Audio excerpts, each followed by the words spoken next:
Bonjour, bienvenue aux 10 minutes juridiques par le cabinet avocat Landau Associés pour VK. On va parler des secrétaires généraux de mairie dans quelques secondes, mais tout de suite les brefs de la semaine avec un juge des référés du théâtre de Toulouse qui considère qu'il n'est pas possible d'instaurer un congé menstruel dans la fonction publique faute de texte le permettant, mais d'autres juridictions ont été saisies, attendons de voir. Et les agents contractuels accompagnant des enfants en situation de handicap, donc des AESH contractuels, ont droit à l'indemnité de suggestion prévue pour les personnels affectés dans les zones REP ou REP+. Et on a un arrêt très intéressant sur la preuve de l'imputabilité au service d'une pathologie et une adaptation du poste de travail, voire ici, donc CA de Nancy. Vous vous souvenez qu'on a vu qu'il y a un droit au silence dans toute une série de procédures, y compris disciplinaires, il n'y a pas que le pénal, et ça arrive assez tôt dans la procédure. Ça arrive assez tôt, mais quand même, ça ne s'étend pas aux procédures qui ne tentent pas à l'infliction d'une sanction, ou pas directement ayant le caractère d'une punition. Quand on est au début d'une procédure qui peut conduire à une sanction, en revanche, ça s'applique. On le savait déjà, on en avait parlé avec le Conseil constitutionnel, décision du 15 novembre 2024, voici ici les références, ça a été confirmé dans le cas de l'OFPRA par un arrêt du Conseil d'État du 24 octobre 2024 également. L'Agence française anticorruption, l'AFA, s'est mise en lien avec l'AMF pour faire un nouveau guide à l'attention des élus des communes et des intercommunalités, utilisable par les cadres territoriaux aussi, y compris qu'un outil d'auto-évaluation, c'est en téléchargement libre et gratuit sur le site de l'AMF ou sur celui de l'AFA. Voici ici les références. Deux informations en matière de centres de santé, il y a beaucoup de centres de santé municipaux ou intercommunaux, une ventilation du coup de pouce financier de l'État pour l'aide à la revalorisation des personnels des centres de santé municipaux ou intercommunaux avec un décret et un arrêté, voici les références, et le Conseil d'État qui a validé la pratique des CPAM sur le contrôle du respect par les centres de santé de l'accord national avec la Sécu. On peut échantillonner et extrapoler ensuite, globalement. En matière d'environnement, vous savez très bien qu'en matière de qualité d'eau potable, on a énormément de problèmes, notamment sur les PFAS, les pesticides et autres métabolites dans l'eau. Et un important rapport de l'UJEDD a été fait en juin, il circulait sur le menton, on l'avait pas, ça y est, il est diffusé, voici le lien pour y accéder avec un certain nombre de propositions très très concrètes.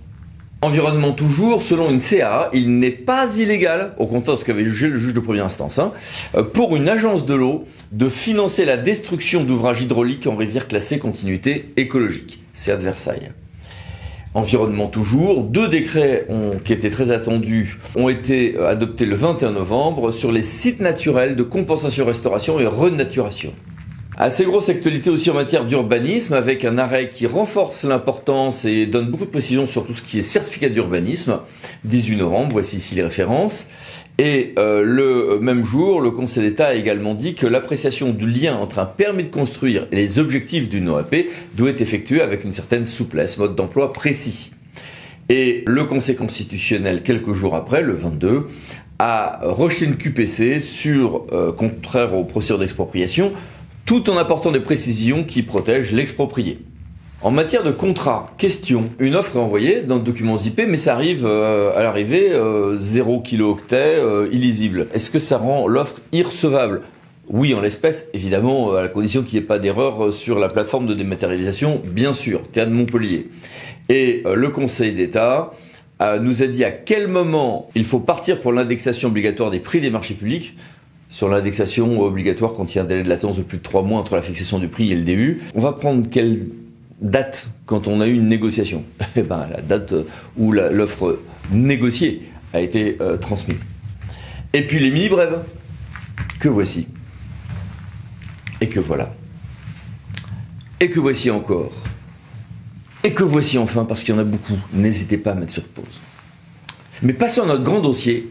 Réforme du statut des secrétaires généraux de mairie, 17 questions-réponses avec la FNCDG. En effet, on en avait parlé ensemble, une loi et des décrets ont été pris pour la réforme du statut des secrétaires de mairie devenus secrétaires généraux de mairie.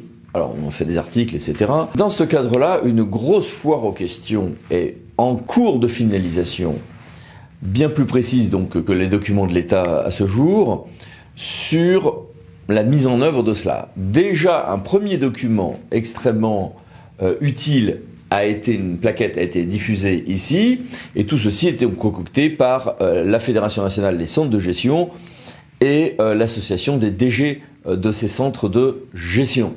J'ai voulu poser des questions à Thierry Sénamo et Cindy Laborie de la Fédération nationale des centres de gestion pour prendre le temps. C'est un très gros numéro triple qu'on va avoir ensemble, mais il y a bien besoin de ce temps-là pour décortiquer ensemble tout ce régime.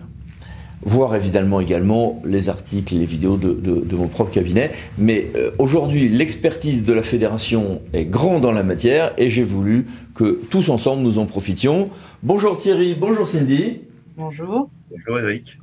Première question, bon, on a deux périodes dans cette réforme, jusqu'à la fin 2027 et après, jusqu'à la fin 2027. Le maire peut soit nommer à temps complet ou non un agent en fonction de secrétaire général de mairie, soit nommer un agent pour occuper les fonctions de DGS si on a atteint le seuil de 2000 habitants. Sauf qu'il y a pas mal de difficultés déjà à ce stade. Lesquelles ? Alors déjà, la difficulté qu'on rencontre aujourd'hui, c'est que les secrétaires généraux de mairie relèvent de plusieurs statuts.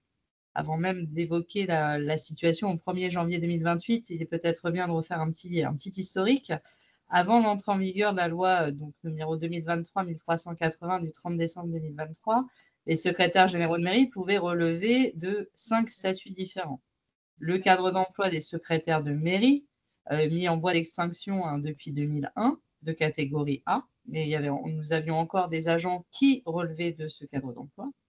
Le cadre d'emploi des attachés, le cadre d'emploi des rédacteurs, également le cadre d'emploi des adjoints administratifs, en précisant que le cadre d'emploi qui porte ce statut particulier des agents administratifs, ce décret numéro 2006-1690 du 22 décembre 2006 prévoit un grade minimal pour être nommé secrétaire de mairie et qui est un grade d'avancement, c'est-à-dire le grade de adjoint administratif principal. Et nous avons une cinquième possibilité, c'est que l'agent peut être contractuel. Et jusqu'à l'entrée en vigueur de la loi du 30 décembre 2023, c'était le cas notamment dans les communes de moins de 1000 habitants. La loi est intervenue et a créé au sein du Code général des collectivités territoriales un nouvel article, l'article L2122-19-1, qui précise que dans les communes de moins de 3500 habitants, le maire nomme un agent aux fonctions de secrétaire général de mairie, sauf s'il nomme un agent pour occuper les fonctions de directeur général des services. Ce texte a vocation à s'appliquer en l'état jusqu'au 31 décembre 2027. Sa rédaction évoluera à partir du 1er janvier 2028.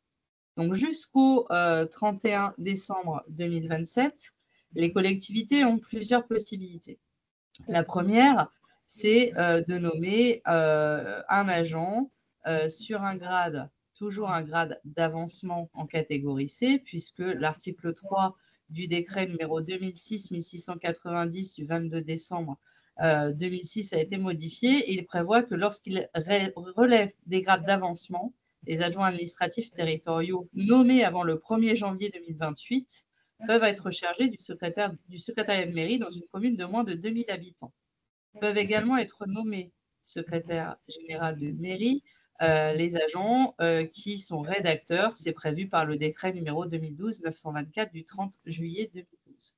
Ils peuvent également être attachés, toujours être sur le cadre d'emploi des secrétaires de mairie qui ont été nommés évidemment avant l'extinction du cadre d'emploi, et être contractuels, en sachant que le législateur a modifié le seuil autorisant les collectivités à nommer un contractuel. Donc, jusqu'à la loi du 30 décembre 2023, on était sur une collectivité de moins de 1000 habitants. On est passé aux collectivités de moins de 2000 habitants. À partir du 1er janvier 2028, la législation va évoluer et le fameux article L2122-19-1 du Code général des collectivités territoriales va être modifié. Donc, dans les communes de moins de 2000 habitants, le maire nommera aux fonctions de secrétaire général de mairie un agent relevant d'un corps ou un cadre d'emploi classé au moins dans la catégorie B. Et à partir de 2000 habitants, donc 2000-3500 habitants, le maire nommera un secrétaire général de mairie qui relève de la catégorie A, sauf s'il nomme un emploi fonctionnel, un DGS, ce qui est déjà le cas aujourd'hui. À partir de 2000 habitants, le maire a la possibilité de nommer un emploi fonctionnel, c'est-à-dire un DGS. On a plusieurs difficultés donc, liées à l'entrée en vigueur de ces différents dispositifs, notamment la question des agents qui sont aujourd'hui nommés secrétaires de mairie alors qu'ils ne sont pas sur un grade d'avancement en catégorie C, notamment parce que les collectivités ont recours au recrutement direct qui est possible sur un grade d'adjoint administratif, et on a encore des agents qui relèvent de ce grade d'adjoint administratif alors que juridiquement, ils ne peuvent pas exercer les fonctions de secrétaire de mairie. La deuxième chose à prendre en compte suite à cette évolution, c'est que le maire doit aujourd'hui prendre un acte pour formaliser la nomination. Donc, le maire doit, que l'agent ait été nommé avant l'entrée en vigueur de la loi ou après l'entrée en vigueur de la loi du 30 décembre 2023, formaliser la nomination de l'agent par un arrêté de nomination. Alors, il y a eu plusieurs questions qui se sont posées, notamment des maires qui se demandaient s'ils devaient délibérer. Donc, on est bien, l'instruction ministérielle du 18 octobre 2024 prévoit bien qu'il s'agit de formaliser par un arrêté de nomination. On a également d'autres questions d'application concrète de la réforme qui se sont posées. D'ailleurs, j'en profite pour dire que la Fédération, en collaboration avec l'Association nationale des directeurs de centres de gestion, a publié un document la semaine dernière qui s'appelle « L'évolution des secrétaires généraux de mairie, la réforme issue de la loi du 30 décembre 2023 en questions-réponses ». Et on a essayé de recenser un petit peu, de vulgariser un petit peu la loi pour mieux saisir les évolutions pour que les collectivités s'en emparent très concrètement. Donc, nous avons saisi la Direction générale des collectivités locales pour obtenir notamment différents éclairages, certains apparaissant dans l'instruction interministérielle du 18 octobre dernier, d'autres demandant notamment des éclaircissements complémentaires. Donc, on espère pouvoir avoir des réponses le plus rapidement possible. Également, la première question qu'on leur a posée, c'est le seuil de 2000 habitants aujourd'hui.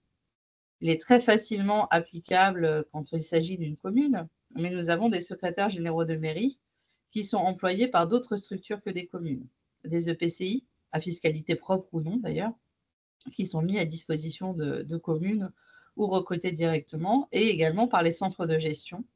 Donc, comment on distingue ce seuil de 2000 habitants pour des structures qui ne sont pas des communes? Également, ces mêmes agents qui sont mis à disposition des communes par un CDG ou par un EPCI peuvent-ils bénéficier du versement de la NBI? Ça reste des questions qui posent question. Pose également question les agents qui ont aujourd'hui, qui bénéficient d'un CDI. Ces agents, l'instruction interministérielle du 18 octobre 2024 prévoit que l'employeur pourra faire évoluer à compter du 1er janvier 2028 la catégorie de l'agent.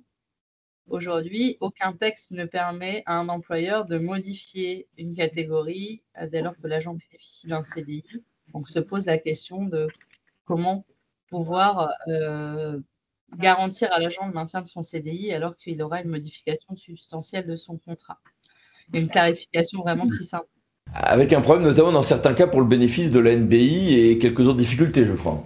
Mais sur la NBI, par exemple, l'instruction ministérielle du 18 octobre dernier indique qu'elle ne peut être attribuée qu'à un fonctionnaire affecté de manière permanente. Elle vient repréciser ça, d'où l'interrogation de Cindy et de bien d'autres sur la possibilité pour un agent employé par un centre de gestion qui est mis à disposition pour un remplacement de toucher ou non la NBI, puisque voilà, le principe est tout de même rappelé dans l'instruction et pose question compte tenu des circonstances particulières qui entourent la revalorisation des fonctions de secrétaire de mairie.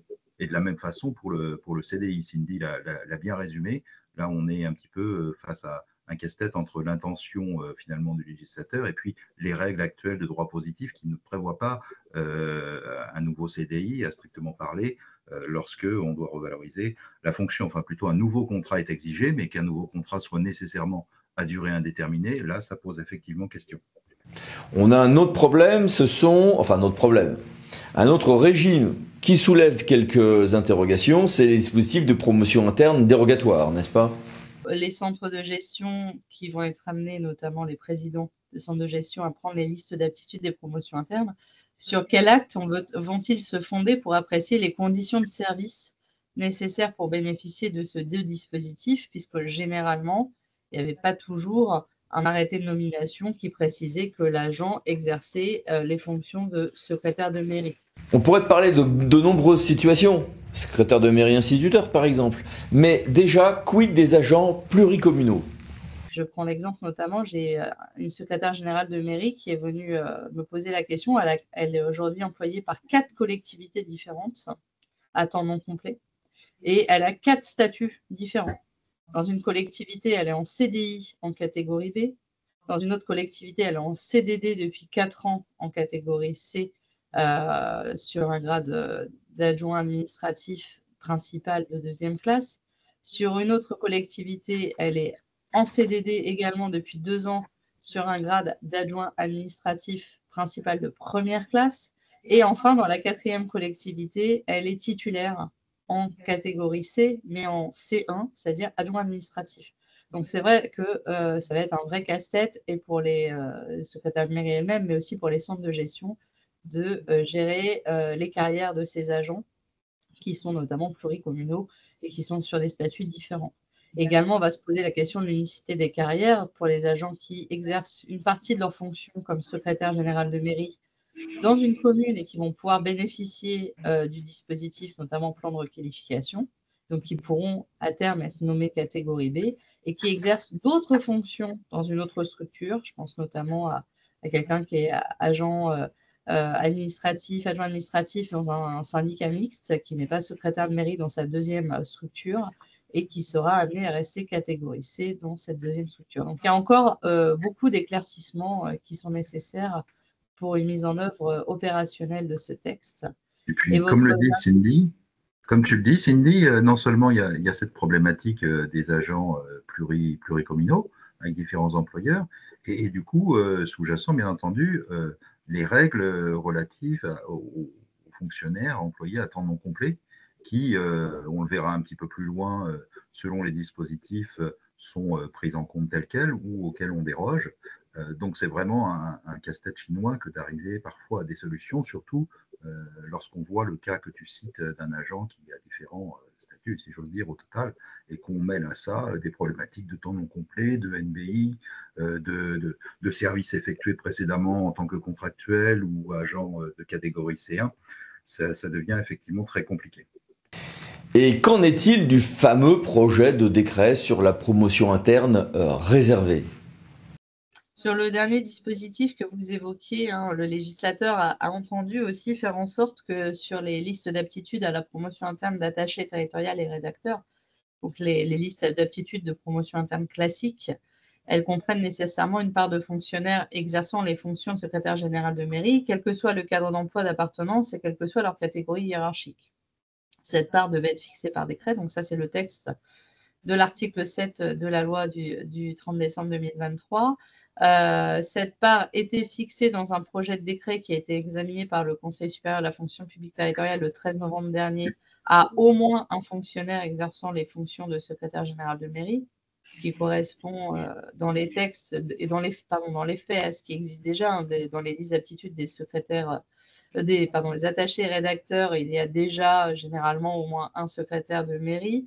Mais cette part réservée, pour limiter qu'elle fût, elle posait la question d'une discrimination positive par rapport à d'autres agents qui pourraient remplir des critères autres que juste celui d'exercer les fonctions de secrétaire de mairie, critères définis par les lignes directrices de gestion, et qui pourraient ne pas, ces agents, alors qu'ils remplissent les conditions pour bénéficier d'une promotion interne, être mieux classés et ne pas bénéficier de la promotion interne au motif qu'ils ne seraient pas secrétaire de mairie. Donc, ce projet de décret a beaucoup été décrié. Donc, il a reçu, ce projet de décret, un avis unanime défavorable des organisations syndicales lors du Conseil supérieur de la fonction publique territoriale le 13 novembre dernier. Et à cette occasion, à l'occasion de cette réunion, la directrice générale des collectivités locales a indiqué que le texte pourrait ne pas être publié. Donc, nous sommes dans l'attente d'éléments d'information à vous donner sur la poursuite, en tout cas de la mise en œuvre de l'obligation qui avait été créée par le législateur. En tout cas, si ce texte était effectivement édicté, comme tu le rappelais, les lignes directrices de gestion devraient nécessairement fixer les critères qui permettent l'inscription de au moins ce fonctionnaire sur la liste d'aptitudes, que ce soit de catégorie A ou catégorie B, puisque contrairement au dispositif de promotion, de formation-promotion et au plan de requalification, deux dispositifs dérogatoires dédiés au secrétaire de mairie, ce troisième élément de promotion, lui, obéit aux règles de droit commun. Et effectivement, il y avait une sorte de concurrence qui s'installait, une discrimination positive à l'endroit des secrétaires de mairie de catégorie C ou B pour être inscrits sur une liste d'aptitudes en B ou en A, qui émergeait et qui posait beaucoup de questions aux organisations syndicales notamment, mais aussi aux employeurs, raison pour laquelle, pour ne pas vous le cacher, nous avions plutôt promu l'idée d'une part réservée qui soit la plus faible possible pour ne pas établir une trop forte concurrence et une réduction finalement des promotions pour les agents exerçant d'autres fonctions que celles de secrétaire de mairie. Notamment, qu'avez-vous à nous dire sur le plan de requalification et sur le dispositif pérenne de formation-promotion? Alors, le législateur a créé deux voies de promotion interne dérogatoire, une à destination des agents qui exercent déjà les fonctions de secrétaire général de mairie. Donc, cette voie de promotion interne dérogatoire, elle n'est pas pérenne. Elle va s'arrêter au 31 décembre 2027. C'est son plan de requalification. Et il y a une deuxième voie de promotion interne dérogatoire qui, cette fois-ci, s'adresse à l'ensemble des agents de catégorie C, à l'exclusion des agents notamment de la FPE et de la FPH, mais qui, elle, sera reconduite, enfin, maintenue dans le temps, puisqu'elle elle s'organise autour d'une formation qualification et d'une formation qualifiante et qui donnera lieu après un examen professionnel. Peut-être préciser déjà qu'on parle de promotion interne dérogatoire. Elles sont dérogatoires seulement sur un élément du dispositif juridique de promotion interne, c'est-à-dire qu'elles ne comprennent pas de quotas. Les contingentements que l'on connaît pour les promotions internes classiques n'ont pas vocation à s'appliquer. Il n'y aura pas un nombre déterminé d'agents sur la liste d'aptitude. Pour les autres modalités juridiques de la promotion interne, elles s'appliquent, c'est-à-dire que c'est l'employeur qui proposera le dossier de l'agent au centre de gestion. Et puis, on aura les mêmes dispositifs après la nomination de stagiairisation, tels qu'on les connaît pour les promotions internes classiques.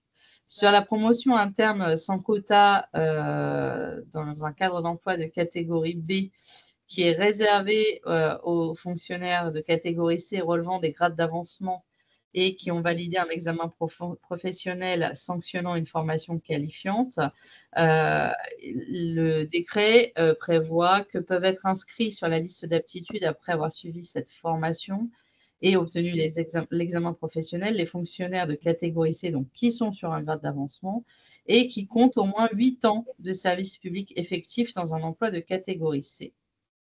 Il est précisé que si ces agents ont exercé des fonctions comme contractuels, les années accomplies comme contractuels seront comptabilisées au titre de l'ancienneté. On a pour le deuxième cas donc de promotion interne dérogatoire sans quota, mais dans le cadre du plan de requalification, les conditions d'ancienneté requises pour bénéficier de ce plan, les agents doivent compter une durée de 4 ans de service effectif dans les fonctions de secrétaire général de mairie d'une commune de moins de 2000 habitants. Et il y a une petite particularité pour ne pas léser notamment les agents à temps non complet. Donc les dispositions classiques de calcul de la durée d'ancienneté ne sont pas prises en compte. On est sûr, on considère que l'agent, quelle que soit sa durée d'ancienneté, quel que soit son temps de travail, pardon, on prend en compte la totalité de son ancienneté pour lui permettre de bénéficier de ce plan de requalification. Sur les 4 ans et sur les 8 ans, ça a donné lieu à discussion. Les 4 ans de service effectif exigés comme l'une des conditions de promotion en catégorie B dans le cadre du plan de requalification, cette durée a été retenue pour permettre aussi à un maximum d'agents de catégorie C, comme l'a dit Cindy, relevant des grades d'avancement, donc en C2 ou en C3, de passer catégorie B pour élargir le vivier très largement et puis justement requalifier ces agents, puisqu'on a décidé qu'ils méritaient au moins de relever de la catégorie B, ce qui est le cas via le plan de requalification. Pour ce qui concerne le dispositif de formation-promotion, la durée de 8 ans n'a été de service effectif, n'a été assortie d'aucune autre condition de durée d'exercice dans un cadre d'emploi, dans un grade d'un cadre d'emploi. C'est juste de manière brute les 8 ans de service effectif qui ont été retenus. On aurait pu songer à ce que ce dispositif bénéficie d'une réduction un petit peu de cette durée, puisque de toute façon, c'est une formation qualifiante suivie d'un examen professionnel qui permettra de vérifier les aptitudes de l'agent à remplir les fonctions de secrétaire de mairie au niveau de la catégorie B. Mais c'est la durée de 8 ans qui a été retenue. Donc, c'est vraiment, dans un premier temps, ce que le législateur a cherché à faire, et le pouvoir réglementaire, c'est à faire passer un maximum de personnes via l'utilisation du dispositif de plan de requalification en catégorie B, et ensuite, comme le disait Cindy, mettre en place un dispositif dérogatoire aux règles de droit commun de la promotion interne, puisque là, c'est lié à une formation qui s'installera dans le temps, qui est dédiée aux secrétaires de mairie, aux personnes qui exercent ces fonctions. Et que dire sur l'avantage spécifique d'ancienneté des secrétaires généraux de mairie? Donc c'est le décret 2024-827.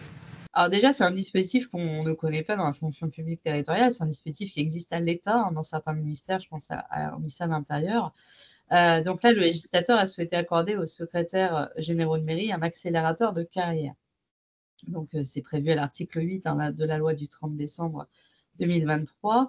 Le bénéfice de cet avantage, il est ouvert à tous les agents territoriaux qui peuvent statutairement occuper les fonctions de secrétaire généraux de mairie, donc à savoir les attachés, les rédacteurs, les adjoints administratifs principaux, donc C2 et C3, et les secrétaires de mairie pour ceux qui sont sur le cadre d'emploi mis en extinction. Évidemment, ce dispositif ne bénéficie pas aux contractuels qui n'ont pas vocation à avoir une carrière dans la fonction publique et ne bénéficie pas non plus aux agents administratifs qui sont nommés sur la catégorie C1 et qui ne sont pas sur un grade d'avancement. Alors, le décret, il prévoit 2 dispositifs qui peuvent être cumulatifs. Donc, un dispositif automatique tout au long de la carrière, avec l'attribution obligatoire d'un avantage spécifique d'ancienneté aux secrétaires généraux de mairie, à intervalles réguliers au cours de leur carrière et indépendamment de leur manière de servir. Donc, c'est un avantage de 6 mois tous les 8 ans, bonification de droit. Et il y a une deuxième bonification, qui est une bonification facultative, donc à la main des employeurs territoriaux. En fonction de la manière de servir, l'agent peut bénéficier également d'un avantage spécifique d'ancienneté facultatif de 1 à 3 mois par période d'au moins 3 ans, en tenant compte des critères qui seront définis dans les lignes directrices de gestion adoptées après consultation du comité social territorial. Donc, le décret prévoit que les années d'activité antérieures à la création de ces dispositifs sont prises en compte pour que les agents puissent commencer à bénéficier de manière immédiate de ces dispositifs, donc notamment les fonctions qui étaient effectuées avant le 1er août. Ça pose 2 questions principales. La première, c'est qu'il faut quand même, pour bénéficier d'un avantage facultatif, modifier les lignes directrices de gestion pour prévoir ces critères et également donc saisir au préalable le comité social territorial. Donc ça ne peut pas correspondre avec la date du 1er août. Ça ne peut pas prévoir une mise en place sans modifier les lignes directrices de gestion. La deuxième difficulté sur ce dispositif facultatif, c'est que le décret prévoit de 1 à 3 mois. Donc, on se pose la question de savoir si les collectivités vont bien appliquer des périodes de mois entiers. On ne risque pas d'avoir 1 mois et demi, 2 mois, 2 mois et demi, 15 jours, ce qui risquerait quand même d'être assez complexe dans le calcul des avancements d'échelon à terme. Autre décret, le de 2024-830, cette fois-ci sur la formation qualifiante. Comme je vous le disais tout à l'heure, la formation qualifiante a la vocation à élargir le vivier des secrétaires généraux de mairie, puisqu'on est aussi sur un contexte démographique, une population d'agents plus vieillissante que les autres agents territoriaux, donc avec de nombreux départs en retraite anticipés. Donc c'est un dispositif qui s'adresse à des agents de catégorie C qui n'exercent pas actuellement les fonctions de secrétaire général de mairie. Donc on a le décret 2024-830 du 16 juillet 2024 qui nous précise la nature de la formation qualifiante, les modalités de son organisation, donc le contenu la durée de la formation sera de 56 jours. Son contenu sera arrêté par le président du Centre national de la fonction publique territoriale qui organisera la formation. Et cette formation, elle doit permettre aux agents d'acquérir les compétences et les qualifications attendues pour exercer les fonctions de secrétaire général de mairie. Donc, il y aura plusieurs modules qui pourront s'échelonner sur une période de 2 ans maximum à compter de l'entrée en formation. L'idée, c'est que la formation, elle couvre l'ensemble des champs d'action et d'activité des secrétaires généraux de mairie. Donc, il y a 4 champs prévus: assister et conseiller les élus de la commune, assurer les services à la population de la commune, gérer les services de la commune et organiser son travail dans la commune. Le décret prévoit que le CNFPT pourra adapter le contenu de la formation aux besoins de l'agent après évaluation préalable de ses titres et diplômes et des formations professionnelles qu'il a antérieurement suivies et son expérience professionnelle. L'instruction interministérielle du 18 octobre 2024 cite notamment l'exemple d'un agent qui aurait un DU, un diplôme universitaire, et qui pourrait à ce titre être dispensé totalement ou partiellement de la durée de la formation qualifiante qui sera suivie auprès du CNFPT. À l'issue des 56 jours de formation, il y a une commission de qualification dont la composition et le fonctionnement seront définis par le CNFPT, qui validera le suivi de la formation de l'agent, et donc le CNFPT attestera de la validation de chacun des modules.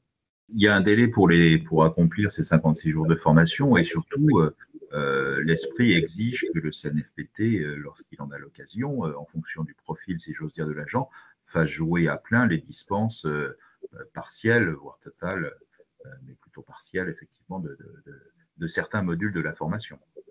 Ce qui rouvre le débat en réalité sur la formation initiale, mais bon, c'est un autre cadre dans ce cas-là, n'est-ce pas ? Mais c'est une formation qui n'est pas à confondre non plus avec une autre formation prévue par les textes et qui concerne cette fois-ci la formation de professionnalisation au premier emploi de secrétaire général de mairie.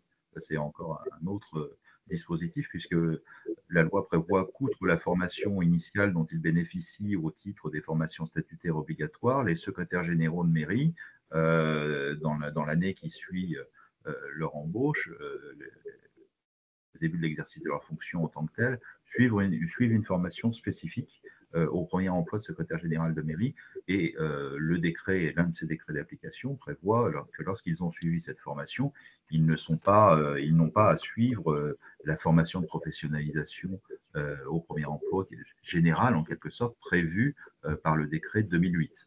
Donc voilà, ça c'est encore un autre dispositif en termes de formation qui vient compléter le panorama des formations qui concernent désormais les secrétaires de mairie.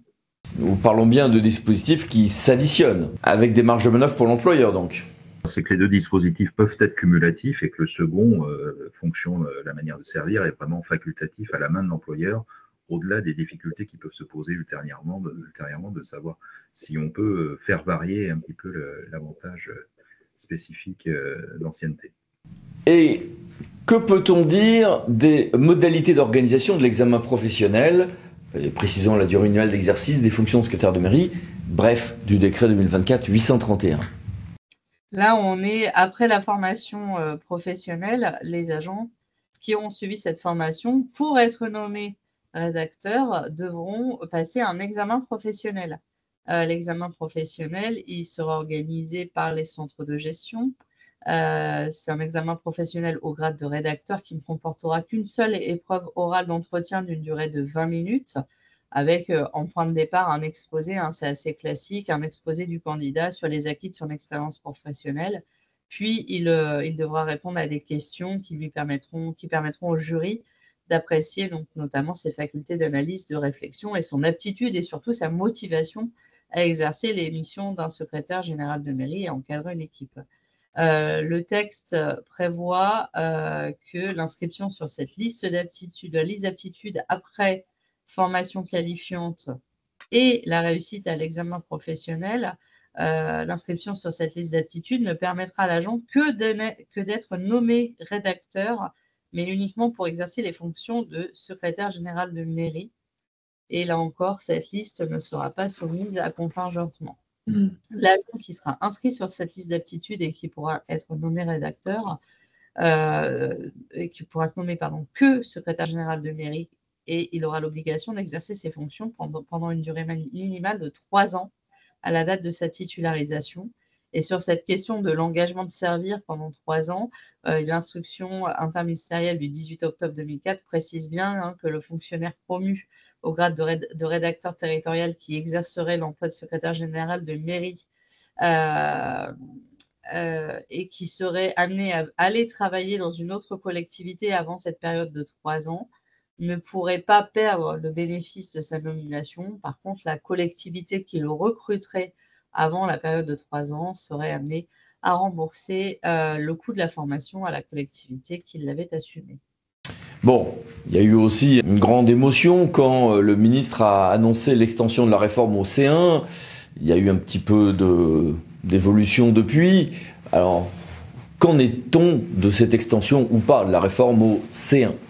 Alors, comme je le disais en introduction, la réforme n'a pas vocation à s'appliquer à des agents qui n'ont pas statutairement le droit d'exercer les fonctions de secrétaire général de mairie. Ça a été reprécisé dans l'instruction interministérielle du 18 octobre.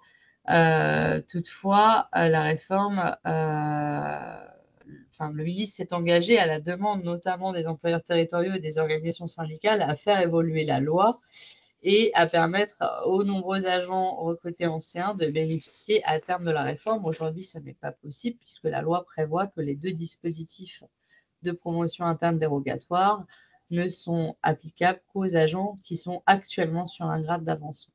Par ailleurs, le décret portant statut particulier des agents administratifs, le décret 2006-1690 du 22 décembre 2006, prévoit bien que ne peuvent exercer les fonctions de secrétaire de mairie que les agents qui sont au moins sur un grade d'avancement. Donc, ça nécessitera une modification et législative et réglementaire. Et quelles sont les difficultés persistantes ou supposées pour le passage des agents de B à A au fil de cette réforme ? Alors, les dispositions qui sont prévues par la loi du 30 décembre 2023 s'appliquent pour une promotion interne en catégorie B. Je pense au dispositif dérogatoire de promotion interne. Les agents qui sont aujourd'hui en catégorie B bénéficieront des avantages spécifiques d'ancienneté, également de la possibilité, si le texte d'application est publié, de la part réservée sur la liste de promotion interne d'attachés. Après, aujourd'hui, ces agents qui sont en catégorie B continuent évidemment de pouvoir bénéficier de la promotion interne classique en catégorie A.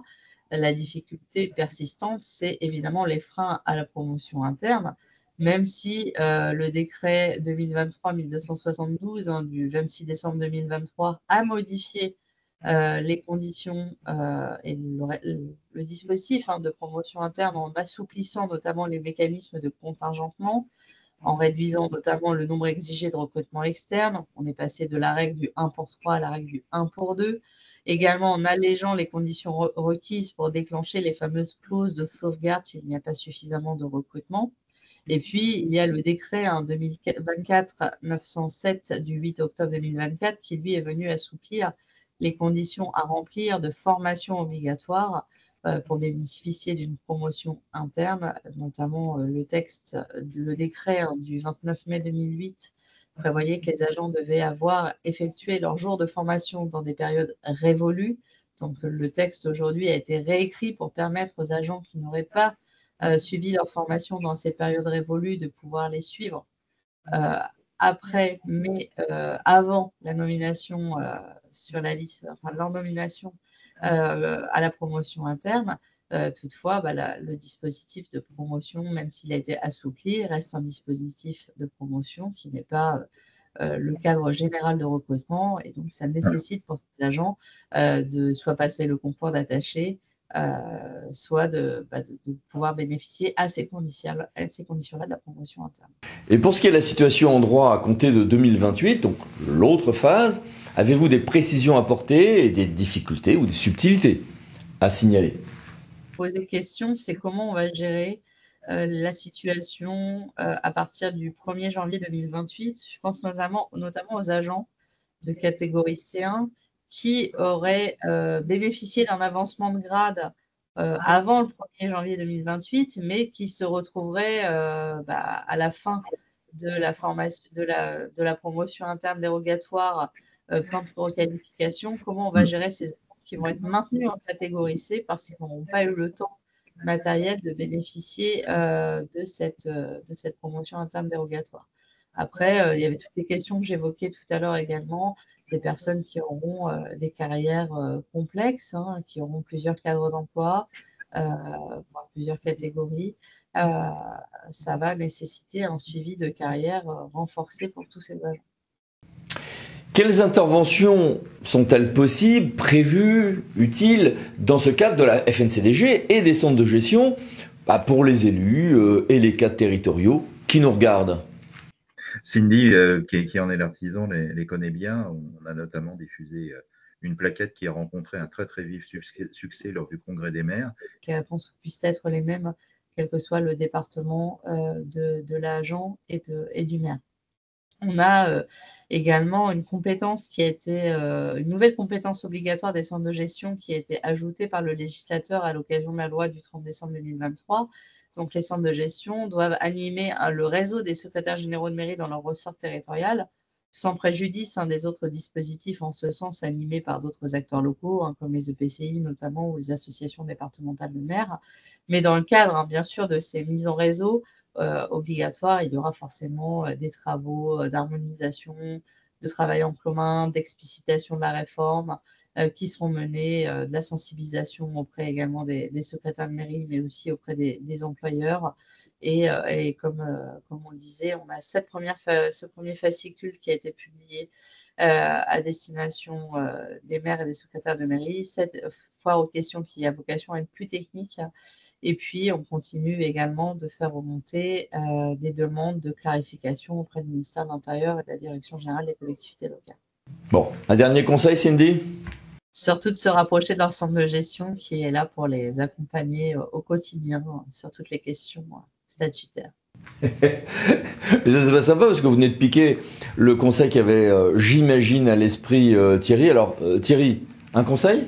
Non, honnêtement, je rejoindrais vraiment, c'est le message qu'il faut passer et l'important, c'est de le conserver. Donc, en cas de doute ou pour vérifier ou pour savoir si le secrétaire général de mairie peut bénéficier de l'un des dispositifs en question, n'hésitez pas à vous rapprocher du centre de gestion. Regardez les formations aussi qui sont proposées.